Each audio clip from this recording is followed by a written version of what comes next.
In this video, we're going to look at substitution methods for solving first-order differential equations. So take a look at this problem here and have a think about how you might solve it. There's a temptation, if you didn't know you're already watching a video about substitutions, there'd be a temptation to maybe try to rearrange this into a form where you could either separate variables or set it up for an integrating factor. But basically, try as you might, you won't be able to. You could try multiplying through by 2x and then shuffling things around, and it just won't work. So what can we do? Well, the answer is a substitution. Now, we'll talk later on in the course about how to figure out which substitution to use. But for now, I'm just going to show you a substitution that will work, show you that it works, and we'll sort of work out the methods to embed a substitution into this. So here's the substitution we're going to use. We're going to use y equals xz. So we've introduced a third variable z, and we're going to use that to eliminate one of the other variables. In this case, it's going to be y. So we need to replace every y with xz, and we're also going to replace dy by dx. So let's start there. So what is dy by dx? Well, differentiating with respect to x, I need to use the product rule here. So here's my u, here's my v. So it's u v dash. Now v dash is dz by dx. Then it's u dash, which is just 1, v, which is z. So there's dy by dx. I'm going to replace that, and you'll see that all the y's have gone there. And now I just need to replace every y with an xz here. So it's x squared plus 3y squared, so that's 3x squared z squared, divided by 2, and then it's x times y, so that's going to give me x squared z. So you'll notice I can divide through by x squared here. So when I do that, I have 1 plus 3z squared all over 2z. Okay. I think we can now separate variables. Let's subtract z from both sides. So I have, well, I've still got x dz by dx plus z. Subtract z from both sides, and I've got x dz by dx. Now, subtracting z from here, I'll consider that to be 2z squared over 2z. So that will give me, subtracting 2z squared from the top, gives me 1 plus z squared over 2z. Okay, I'm nearly there because I can just get all the z's onto one side, all the x's onto the other. So dividing by this side, I get 2z over 1 plus z squared dz by dx equals 1 over x. And now I've separated variables. So I can now just integrate both sides with respect to x. The integral of the left-hand side with respect to x gives me the integral of 2z over 1 plus z squared with respect to z, because the dx's cancel, and integrating the right-hand side gives me ln x plus c. Now I can just do this integral. Luckily, the top is the exact derivative of the bottom, so that is ln 1 plus z squared equals ln x plus c. Now, let's, should we introduce y back in now? No, let's do e to the power of both sides. So 1 plus z squared equals, e to the power of all of this is e to the ln x plus c, which is e to the ln x times e to the c, which is ax. So we have 1 plus z squared equals ax. Now we can introduce y back in. What is z? Z is y over x. So it's 1 plus y squared over x squared equals ax. Multiplying through by x squared, I've got x squared plus y squared equals ax cubed. So I guess we're writing it in the form y squared equals, it's ax cubed minus x squared. And so there is a Cartesian solution to this differential equation. And that is the power of the substitution method. it can basically turn a problem that we can't solve into one that we can. So, big question is, how do we figure out what substitution to use? Now, in reality, in exams, you're almost always given a substitution, but it is worth thinking, how could we have spotted this? Now, in this case, to be honest, it's pretty hard. The key insight is that using this substitution, replacing y with xz, gives you a factor of x squared everywhere here.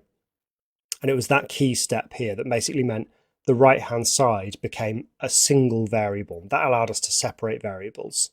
Now let's have a look at this example here. So again, try as you might, you won't be able to separate variables or do any integrating factor.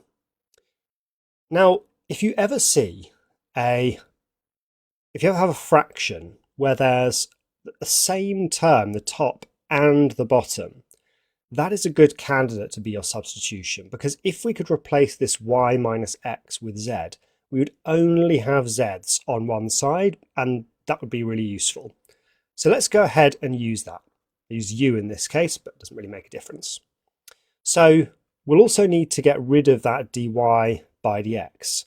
So basically the way to do that is just differentiate your substitution. If I differentiate through with respect to x, I get du by dx equals dy by dx minus 1. So dy by dx is du by dx plus 1. And then over on the right-hand side, it's just u plus 2 over u plus 3. And now that we only have, the only variable we have is u, other than the derivative, we can definitely solve it. Let's subtract 1 from both sides. So what is that? That is u plus 2 over u plus 3 minus u plus 3 over u plus 3.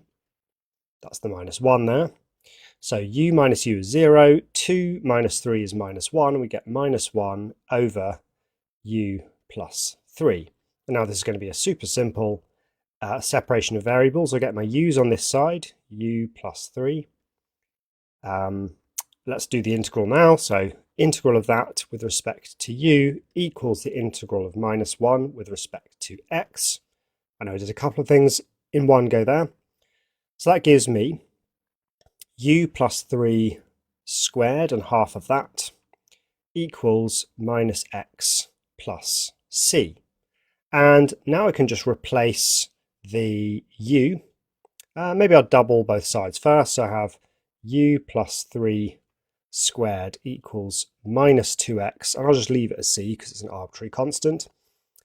Now I'll replace the u with y minus x plus 3 squared equals minus 2x plus c. And let's just leave it there. Of course, we could expand, we could do whatever we wanted really, but let's just leave it like that. It didn't specify a form. In an exam, it probably would, but there we go. Also, if you're given any boundary conditions, you can work out c. So there's our nice technique for using substitutions to solve first-order differential equations. Now that you've seen a couple of examples, have a go at solving this one. Okay, so the interesting thing about this is we don't even see a y squared here. So that's kind of unusual. Well, let's have a go. We're going to try to replace every y squared we see, or at least every y, with root z.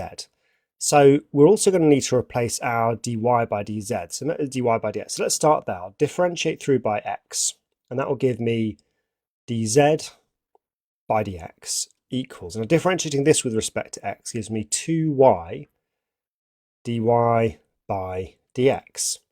Okay, so I can replace dy by dx with 1 over 2y times dz by dx.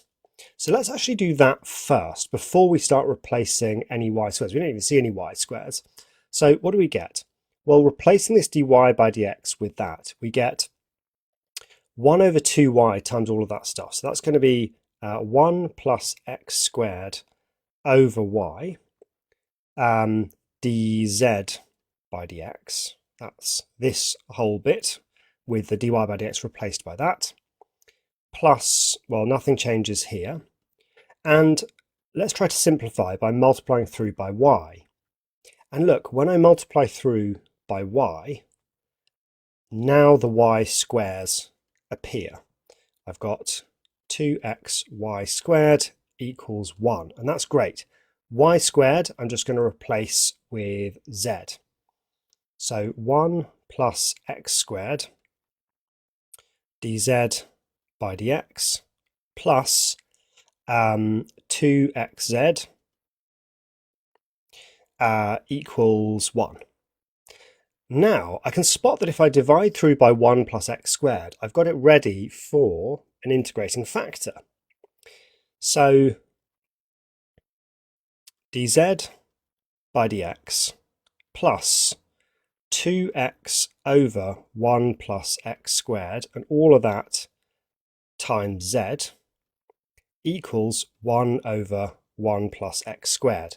So look, this is perfectly in the form for integrating factor, and my integrating factor is going to be e to the power of the integral of 2x over 1 plus x squared.